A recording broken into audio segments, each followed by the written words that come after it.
Hey everybody. Today we are looking at a couple prototype fidgets from Printed Fidgets 3D on Etsy, I believe. Once Epic Doodle, if you recognize the name. He was a viewer who was actually pretty active in terms of responding or commenting on other videos. And his name's Oskar. He just reached out and he wanted me to take a look at a couple of the prints that he made and kind of give some pointers. So I thought this might be a good idea or a good opportunity to go through some of these and give some feedback and maybe give you guys an idea too of what makes good sliders if anybody is out there thinking about also getting involved. So he sent a couple. I didn't want to, I opened each of them up, but I kept them inside these packs just so I'd remember which one were the glued magnets, glued plates, etc. So we'll start with a little failed print here, but still cool. Now this one I think I have seen sold somewhere. There is someone that does like a glow-in-the-dark 3D resin, but obviously good print quality, which on top of this, he said that after doing this, he got a, was it a 0.2 millimeter nozzle. So that's also going to improve that print quality. That's an important part of it. I mean, I've seen some stuff where, you know, if you don't have a small enough nozzle, the stepping to the piece really makes it look, I hate to say like amateur, but it's hard to make a design look good in that way. This is already pretty good if you get up close. I mean, you know, there's some roughness around here, but you can see that even in the print, it's solid and really smooth looking. So, I mean, Oscar's on the right path with the type of 3D printer that he has. And, you know, when I asked him kind of why he's doing what he does, essentially he just said, you know, he was always kind of taught growing up, you know, why buy something if you can make it? And so he just kind of got into making some of his own here. So, let's see, this is glued plates versus glued magnets. Let's look at, okay, so just glued plates, and then there's glued magnets. So sometimes a 3D printer will glue the magnets in so you don't get a crunch. Obviously both the plates had to be glued, but and then he said that he used to mainly print worry bricks. I think that's maybe something he's into. Let's see if you can see there. So good print quality, smart.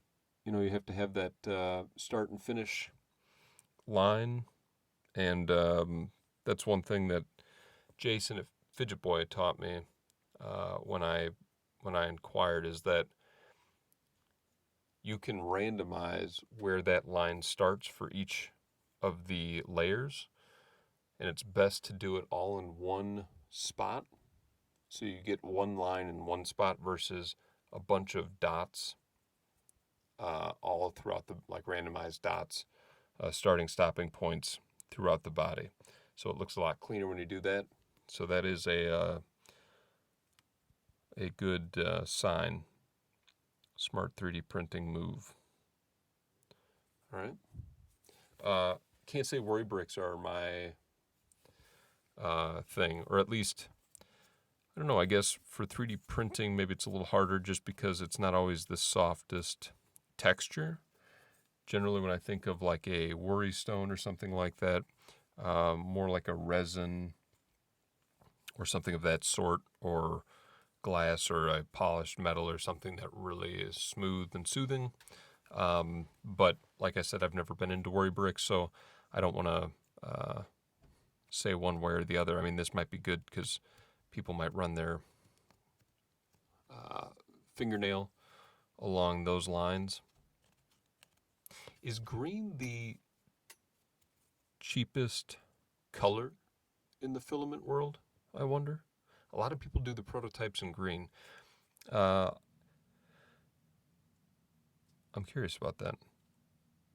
I will say, shout out to Oskar and everyone else out there that is printing stuff and getting feedback. That is super important, and I commend that because I myself have a very hard time creating something and not wanting. I can't get feedback until I have perfection, and I never get perfection, and so I never create. And that's like such a debacle for me. But yeah, so shout out to those that are bold enough and brave enough to make something and put it out there for people to give their criticisms or give their feedback, and then go forth to make it better. That's really the sign of a good creator, not taking it personally, taking the feedback, and just creating. Oskar is on the right path. So let's talk about some of the good, some of the bad. You've got the glued plates, but not glued magnets, so you can hear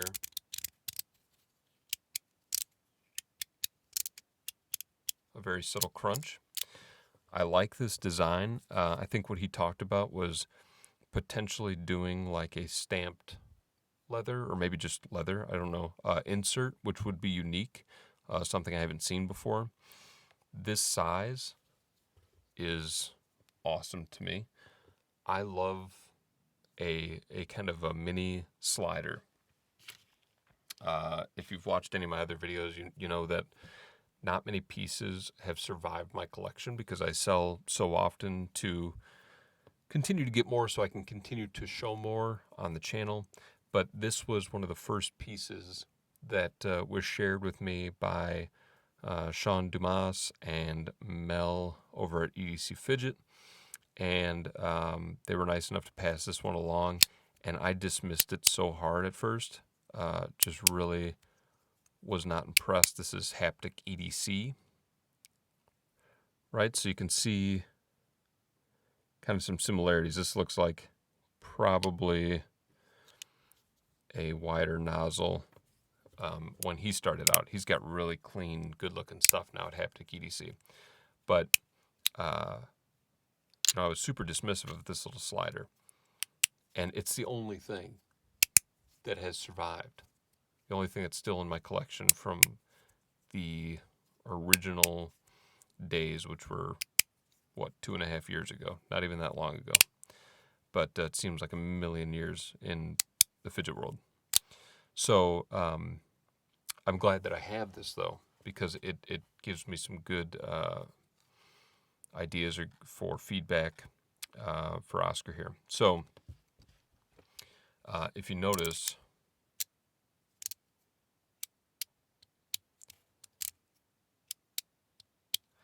it takes almost nothing. That one is better than that one. If you see that,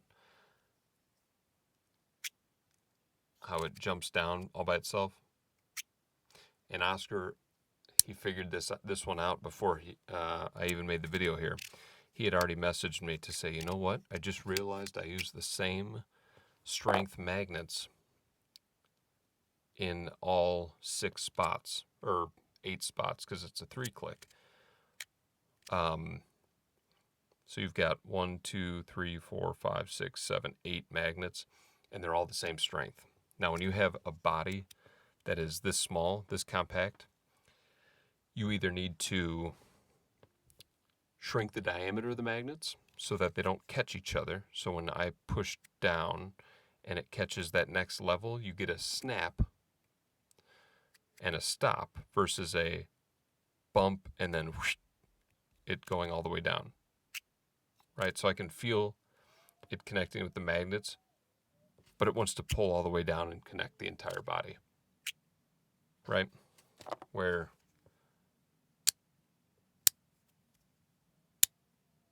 this one's just a 2-click,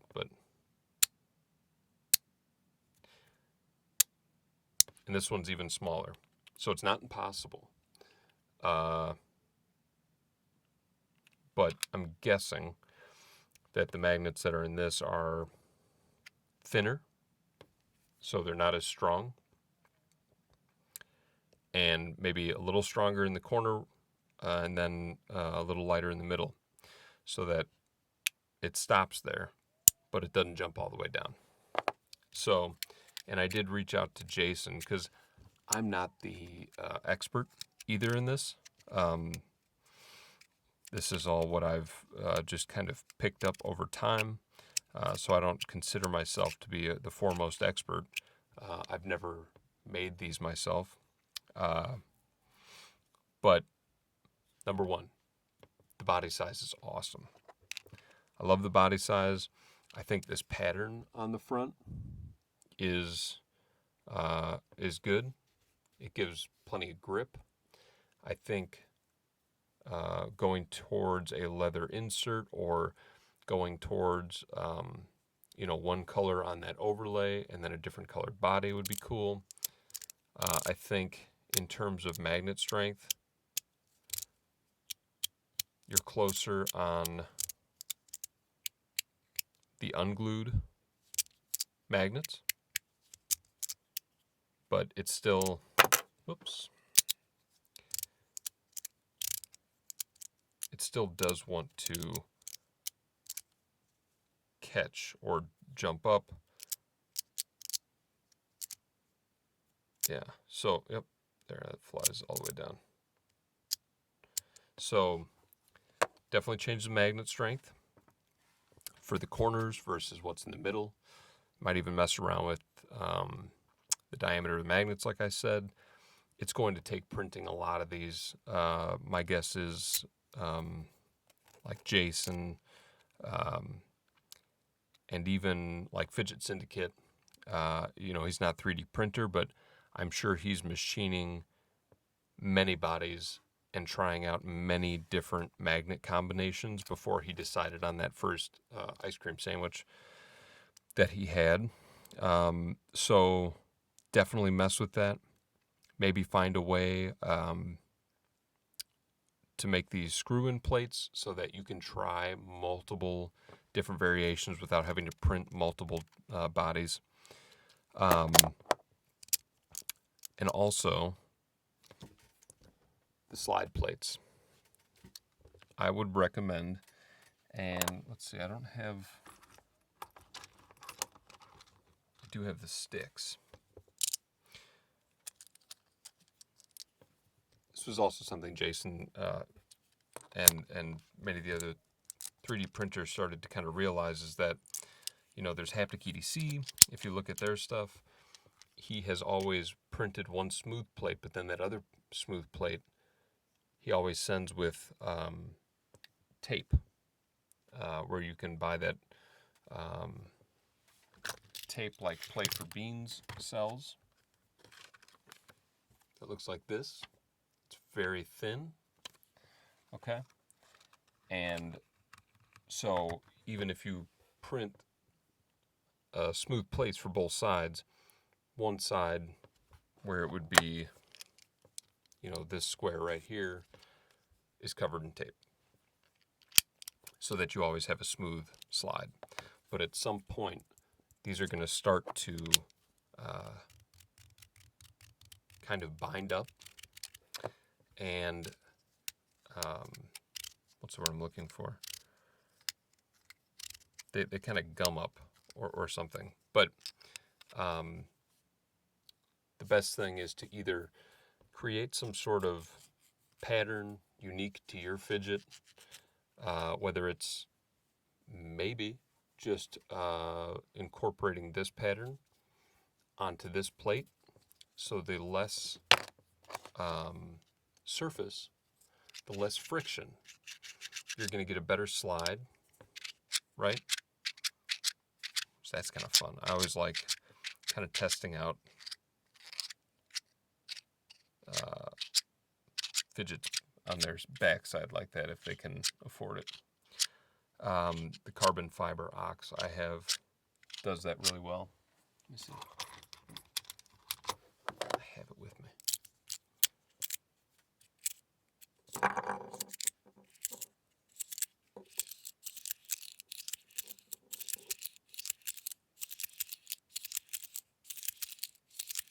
Creates like a whole new sliding texture. The carbon fiber. Anyway, I'm getting off topic, but what I'm trying to say is that's something Jason figured out a long time ago. And so he started creating different patterns in his slide plates so that you get a better, smoother slide. Less surface means less surface friction, and a better slide, and less likely to gum up over time. Magnet strength, keep the size. I even think the width is good.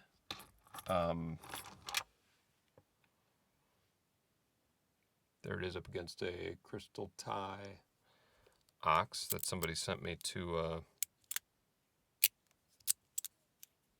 tune up.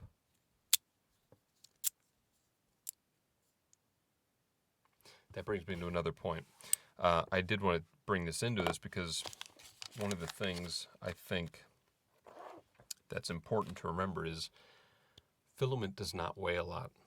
Okay, so one thing you don't want to do is overcorrect and make those corners too strong, because then you're going to get this kind of effect that people really don't like, especially people that love to whip these things around. That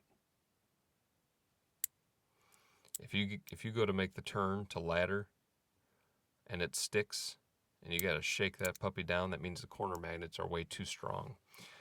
Now it's happening on this, which is kind of a perfect example because the body's too light. You've got a titanium shell, which is very lightweight, and then you've got Ultim plates, which are awesome. They're very cool, very unique sliding experience. But these almost work better on a heavier body, like a Zerk or stainless steel slider, because then you're using the weight of the shell, right? Strong magnets, but the weight is going to pull that down. If you're going to ladder and it's doing that, that means your magnets are too strong for the body, right? So it really takes a lot of trial and error. I appreciate Oskar sending these all the way from Poland just to get my feedback. I love trying new stuff, and I really appreciate, like I said, the people that are putting themselves out there to show what they've made and get the feedback, and then taking that as like it excites them. It excites them to want to continue to improve and continue to modify. So very awesome. It's possible. All right, this was one of Haptic EDC's like first little pieces, and it's still a great little piece that you can whip around, right? And it does practically all the moves. It doesn't do around the world necessarily because it's so light. So there's nothing to give it the momentum to make that turn. But you can see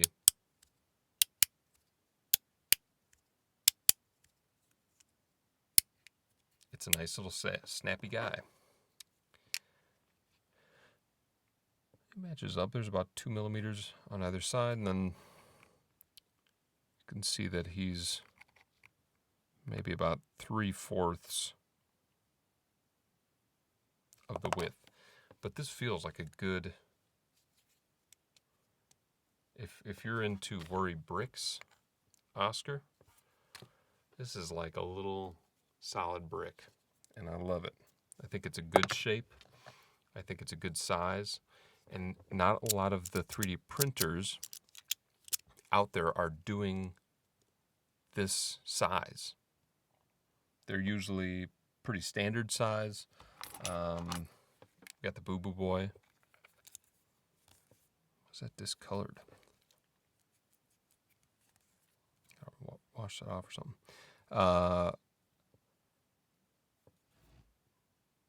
Right? That's kind of the standard Fidget Boy size. Fidget Boy or Fidget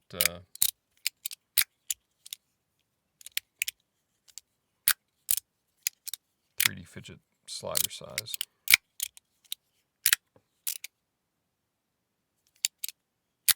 It's pretty sweet. Sweet piece. Slide plate surface. Magnet strength. And then I think it's off to the races, man. Very well done. Very cool pieces. I'd also say, unless these are selling like hotcakes, I'd put them on the back burner for right now. And not because I dislike them, but because I think you've got something here that needs a little more time to cook. But these are cool, but take this energy and put it into this and get this 100%. I'd say you're at about 80, and it's a good 80. And I'm really excited to see the next steps you take, and excited to see the next version of this. And when you got it finished, let me know, and I'll be in line to purchase. All right. Thank you guys so much. Thank you, Oskar.